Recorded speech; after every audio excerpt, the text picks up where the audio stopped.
ইতিহাসের পাতায় তিন কাঠিয়া ব্যবস্থা বলতে কী বোঝায়? এই তিন কাঠিয়া ব্যবস্থা শুরু হয়েছিল বিহারের চম্পারণ জেলাতে। সেই সময়তে ইংরেজরা 1 বিঘা জমির ভেতরে অর্থাৎ 20 কাঠা জমির মধ্যে 3 কাঠাতে কৃষকদেরকে জোরপূর্বকভাবে নীল চাষ করতে বাধ্য করত।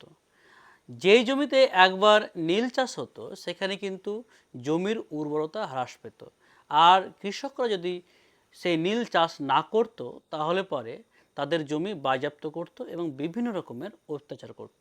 আর সে সময়তে নীলের যে দাম হবে সে দামটা কিন্তু ইংরেজরাই রাখত। এখানে 1917 সালে এই ব্যবস্থার বিরুদ্ধে লড়াই করতে গিয়েছিলেন মহাত্মা গান্ধী। তাকে ডেকেছিলেন রাজকুমার শুক্লা।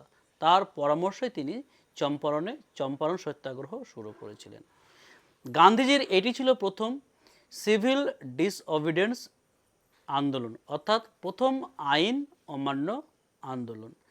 শেষমেশ এই আন্দোলনে গান্ধীজি সাফল্য লাভ করে। গান্ধীজি ভারতে আসার পর এটিই ছিল তার প্রথম বৃহত্তর আন্দোলন এবং তার সাফল্য। 1918 সালে ইংরেজরা এই তিন কাঠিয়া ব্যবস্থা তুলে নিতে বাধ্য হন।